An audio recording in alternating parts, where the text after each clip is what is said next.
Audio book युग निर्माण योजना दर्शन स्वरूप व कार्यक्रम वाङ्मय नंबर 66 प्रकरण 7 पार्ट 6 सभ्य समाज की स्वस्थ रचना। सामाजिक सुव्यवस्था के लिए हमें अपना वैयक्तिक और पारिवारिक जीवन भी ऐसा बनाना चाहिए कि उसका सत्प्रभाव सारे समाज पर पड़े। इसी प्रकार सामाजिक व्यवस्था में जहां व्यतिक्रम उत्पन्न हो गया है उसे सुधारना चाहिए। स्वस्थ परंपराओं को सुदृढ़ बनाने और अस्वस्थ परंपराओं को हटाने का ऐसा प्रयत्न करना चाहिए कि सभ्य समाज की रचना का लक्ष्य पूर्ण हो सके। नीचे कुछ ऐसे ही कार्यक्रम दिए हुए हैं। 41 सम्मिलित कुटुंब प्रथा। सम्मिलित कुटुंब प्रथा को प्रोत्साहन दिया जाना चाहिए। व्यक्ति अपने आप को संकीर्ण दायरे तक ही सीमित न रखें। स्त्री बच्चों को ही अपना न माने, वरन भाई, माता पिता एवं अन्य संबंध कुटुंबियों की प्रवृत्ति एवं सुव्यवस्था का भी आत्मीयता पूर्ण ध्यान रखना चाहिए। सब लोग मिलजुल कर रहें, एक दूसरे की सहायता करें, सहनशीलता, सहिष्णुता, त्याग और उदारता के सद्प्रवृत्तियों को बढ़ाएं। वही आत्मविकास की श्रेष्ठ परंपरा है। स्वार्थ को परमार्थ में परिणत करने की परंपरा सम्मिलित कुटुंब में ही संभव है। अशांति और मनोमालिन्य उत्पन्न करने वाले कारणों को हटाना चाहिए, किंतु मूल आधार को नष्ट नहीं करना चाहिए। समाजवाद का प्राथमिक रूप सम्मिलित कुटुंब प्रथा ही है। उसे सुविकसित करना ही श्रेष्ठ है। 42 पारिवारिक विचार गोष्ठी। प्रत्येक परिवार में नित्य विचार गोष्ठी के रूप में सत्संग क्रम चला करे। कथा कहानी पुस्तकें पढ़कर सुनाना, सामाजिक समाचारों की चर्चा करते हुए जीवन की विभिन्न समस्याओं को सुलझाने का प्रशिक्षण करना चाहिए। बड़ों के चरण छूकर प्रणाम करने की और छोटों को भी तू न कहकर तुम या आप कहने की शिष्ट परंपराएं हर परिवार में चलनी चाहिए। हर घर में उपासना कक्ष हो, जहां बैठकर कम से कम 10 मिनट घर का हर सदस्य उपासना किया करे। घरेलू पुस्तकालय से विहीन कोई घर न रहे। जिंदगी कैसे जिए और नित्य प्रति सामने आती रहने वाली गुत्थियों को सुलझाने के लिए संजीवन विद्या का साहित्य बचपन से ही पढ़ा और सुना जाना चाहिए। उपासना, स्वाध्याय और सत्संग की नियमित व्यवस्था रहें तो उसका प्रतिफल सुखी परिवारों के रूप में सामने आएगा और सभ्य समाज की रचना का उद्देश्य आसानी से पूर्ण होगा। 43 सत्प्रवृत्ति का अभ्यास। परिवारों में पारस्परिक सहयोग, सभी का परिश्रमी होना, टूटी पुरानी वस्तुओं की मरम्मत और सदुपयोग, कोने कोने में सफाई, वस्त्रों को धोने का काम, अधिकांश घर में ही होना, सभी सदस्यों का नियमित व्यायाम, घरेलू झगड़ों को सुलझाने की व्यवस्था, शिक्षा में सभी की अभिरुचि, स्वावलंबन और बौद्धिक विकास के लिए सतत प्रयत्न, मितव्ययिता और सादगी, कपड़ों की सिलाई आदि गृह उद्योगों का सूत्रपात, लोकहित के लिए नित्य नियमित दान जैसे अनेक कार्यक्रम घर की प्रयोगशाला में चलाए जा सकते हैं। यही प्रशिक्षण बड़े रूप से विकसित हों तो सारा समाज सभ्य और सुसंस्कृत बन सकता है। 44. संतान और उसकी जिम्मेदारी। नई पीढ़ी का निर्माण एक परम पवित्र और समाज सेवा का श्रेष्ठ साधन माना जाए। संतानोत्पादन को विलास का नहीं, राष्ट्रीय कर्तव्य की पूर्ति का एक देशभक्तिपूर्ण कार्य माना जाए। इसके लिए माता पिता अपनी शारीरिक, मानसिक और आर्थिक तैयारी बहुत पहले से ही आरंभ करें। जो गुण दोष माता पिता में होते हैं वही संतान में आते हैं। इसलिए पति पत्नी अपने सद्गुणों को ऊंची से ऊंची स्थिति तक चढ़ावें और अत्यंत प्रेम एवं आत्मीयता से रहें। इसी एकता की उत्कृष्टता पर बालक का आंतरिक विकास निर्भर रहता है। परस्पर द्वेष, अविश्वास एवं कलह रखने वाले माता पिता दुष्टात्मा संतान को ही जन्म देते हैं। गर्भावस्था में माता की भावनाएं जिस प्रकार की रहती हैं वे ही संस्कार बच्चे में आते हैं। बालकों की शिक्षा माता के गर्भकाल से तो आरंभ हो ही जाती है, वस्तुतः वह इससे भी बहुत पहले होती है। माता पिता के गुण, कर्म, स्वभाव, स्वास्थ्य, मनोभाव, बौद्धिक स्तर का प्रभाव बालकों पर आता है। इसलिए सभ्य पीढ़ी उत्पन्न करने की क्षमता विचारशील पति पत्नी को वैवाहिक जीवन के आरंभ से ही प्राप्त करने में लग जाना चाहिए। अधिक ब्रह्मचर्य से रहना चाहिए और दाम्पत्य जीवन को प्रत्येक दृष्टि से आदर्श बनाना चाहिए। 45. सत्कार्यों का अभिनंदन। प्रतिष्ठा की भूख स्वाभाविक है। मनुष्य को जिस कार्य में बड़प्पन मिलता है वह उसी ओर झुकने लगता है। आज धन और पद को सम्मान मिलता है तो लोग उस दिशा में आकर्षित हैं। यदि यह मूल्यांकन बदल जाए और ज्ञानी, त्यागी एवं पराक्रमी लोगों को सामाजिक प्रतिष्ठा उपलब्ध होने लगे तो इस ओर भी लोगों का ध्यान जाएगा और समाज में सत्कर्म करने की प्रगति बढ़ेगी। हमें चाहिए कि ऐसे लोगों को मान देने के लिए, सार्वजनिक अभिनंदन करने के लिए समय समय पर आयोजन करते रहें।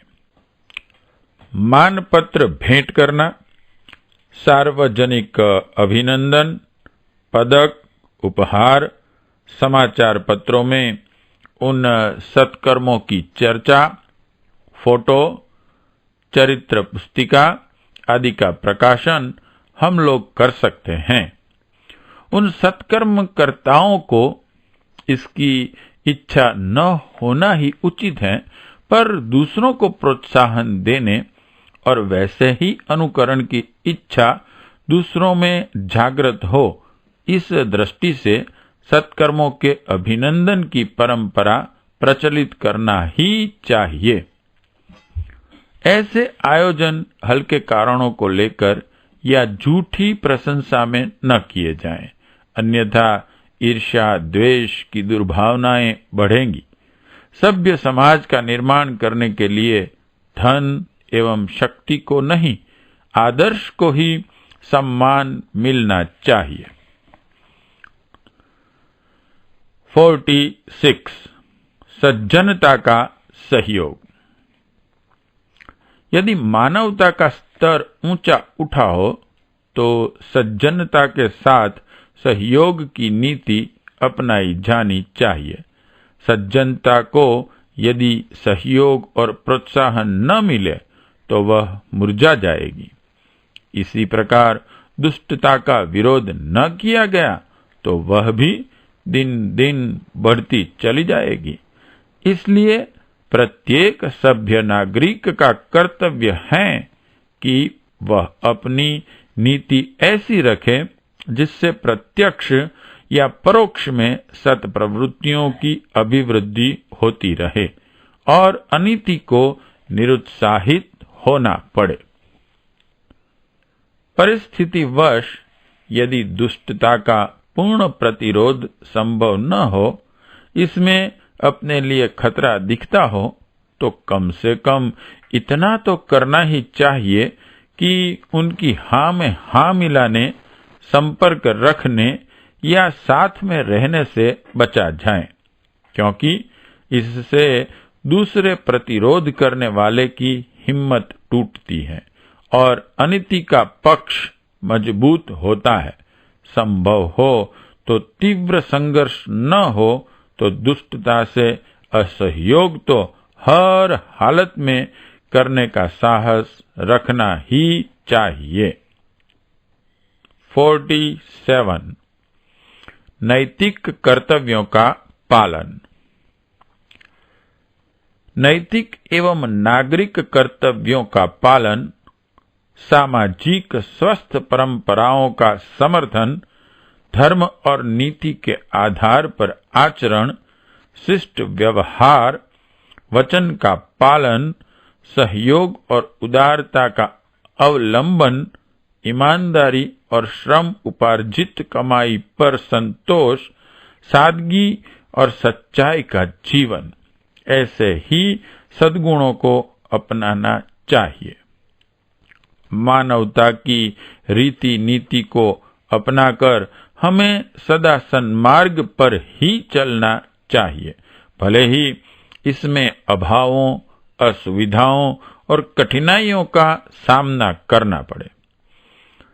आलसी नहीं बनना चाहिए और न समय का एक क्षण भी बर्बाद करना चाहिए। श्रम और समय का सदुपयोग यही सफलता के माध्यम है।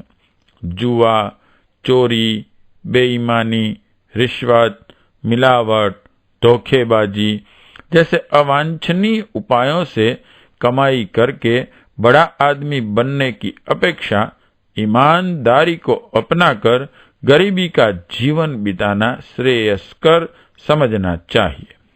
इसी अवस्था और गतिविधि को अपनाकर हम अपना और समाज का उत्थान कर सकते हैं, यह भली प्रकार समझ लिया जाए।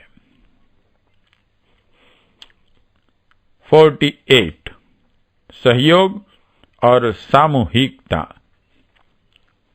सहयोग पूर्वक मिलजुल कर सम्मिलित कार्यक्रमों को बढ़ाने की प्रवृत्ति को प्रोत्साहन मिलना चाहिए। आर्थिक क्षेत्र में सहयोग समितियों के आधार पर व्यापारिक, औद्योगिक एवं उत्पादन के कार्यों को विकसित किया जाए। इसमें पूंजी की कठिनाई रहती है। बड़े पैमाने पर कार्य होने से चीजें सस्ती एवं अच्छी तैयार होती हैं। इससे उत्पादकों को भी लाभ मिलता है। उपभोक्ताओं की भी सुविधा बढ़ती है। कार्यकर्ताओं में पारस्परिक प्रेम भी बढ़ता है। व्यक्तिगत स्वार्थ की अपेक्षा सामूहिक लाभ एवं संगठन की भावनाएं विकसित होती हैं। पारस्परिक सहयोग के आधार पर ही जीवन के हर क्षेत्र में प्रगति हो सकती है। इसलिए सामूहिकता और संगठन के आधार पर संचालित प्रवृत्तियों में भाग लेना, योग देना और उन्हें बढ़ाना ही उचित है। सहयोग की नीति अपनाकर ही शिथिलता आने से सामाजिक पतन और तीव्रता आने से उत्थान का मार्ग प्रशस्त होता है। इस तथ्य को भली प्रकार हृदयंगम करते हुए सहयोग एवं संगठन की प्रवृत्तियों को प्रोत्साहन करना चाहिए। 49 कंजूसी और विलासिता छूटे। धन का अनावश्यक संग्रह करने और देश के मध्यम स्तर से अधिक ऊंचा रहन सहन बनाने को निरुत्साहित किया जाना चाहिए। इससे व्यक्तियों में अनेक दोष उत्पन्न होते हैं और सामाजिक स्तर गिरता है। लोग कमावें तो सही, पर उसका न्यूनतम उपयोग अपने लिए करके शेष को समाज के लिए लौटा दें। समाज में जबकि अनेक दीन, दुखी, अभावग्रस्त और पिछड़े हुए व्यक्ति भरे पड़े हैं, अनेक समस्याएं समाज को परेशान कर रही है। इन सब की उपेक्षा करके अपने लिए अनावश्यक संग्रह मानवीय आदर्श के प्रतिकूल है। संतान को सुशिक्षित और सुयोग्य बनाने के लिए प्रयत्न करना उचित है, पर उनको बैठे ठाले ब्याज भाड़े की कमाई पर निकम्मी जिंदगी काटने की व्यवस्था सोचना भारी भूल है। इससे संतान का अहित होता है। कोई व्यक्ति संतान न होने पर अपने धन को लोकहित के कामों में न लगाकर झूठी संतान ढूंढते हैं। दूसरों के बच्चों को गोद रखकर अपनत्व का बहकावा खड़ा करते हैं और उसी को जमा की हुई पूंजी देते हैं। ऐसी संकीर्णता जब तक बनी रहेगी, समाज कभी पनपेगा नहीं। कमाई को लोकहित में लगाने का गर्व और गौरव अनुभव कर सकने की प्रवृत्ति को जगाया जाना आवश्यक है। लोग उदार और दानी बनेंगे तो ही सत्प्रवृत्तियों का उत्पन्न होना और बढ़ना संभव होगा। कंजूसी को घृणित पाप और विलासिता को पाषाण हृदयों के योग्य निष्ठुरता माना जाए, ऐसा लोक शिक्षण करना चाहिए। 50 श्रम का सम्मान। श्रम का सम्मान बढ़ाया जाए। बौद्धिक श्रम करने वालों को धन और यश अधिक मिलता है और शारीरिक श्रमिकों को हेय दृष्टि से देखा जाता है। इस दृष्टिकोण में परिवर्तन होना चाहिए। शारीरिक श्रम एवं श्रमिकों को भी उचित सम्मान मिले। राजा जनक ने हल जोतकर अपनी जीविका कमाने का आदर्श रखा था और नासिरुद्दीन बादशाह टोपियां सीकर तथा कुरान लिखकर अपना गुजारा करता था। हमारे समाज में सफाई करने वाले, कपड़े बुनने वाले, जूता बनाने वाले, कपड़े धोने वाले, इमारतें चिनने वाले, बोझा ढोने वाले, मजूरी करने वाले लोग इसीलिए नीच और अछूत माने गए कि वे शारीरिक श्रम करते हैं। थोड़ा सा अपना बोझ ले चलने में बेइज्जती अनुभव करना आज के शिक्षित एवं संपन्न कहे जाने वाले लोगों का स्वभाव बन गया है। ऐसे लोगों की स्त्रियां भोजन बनाने, बर्तन मांजने, झाड़ू लगाने, बिस्तर बिछाने जैसे कामों में बेइज्जती समझती और इन छोटे छोटे कामों के लिए नौकर चाहती हैं। अमीर लोग जूतों और कपड़े पहनाने का काम तक नौकरों से कराते हैं। इस प्रकार की प्रवृत्तियां किसी भी समाज के पतन का कारण होती है। श्रम का सम्मान घटने से इस और लोगों की अरुचि हो जाती है। आराम तलबी को श्रेय मिले तो सभी वैसा बनना चाहेंगे। प्रगति से सहयोग मिलता है, पर उसको साकार रूप तो श्रम से ही मिलता है। इसलिए श्रमिक को प्रोत्साहन भी मिलना चाहिए और सम्मान भी।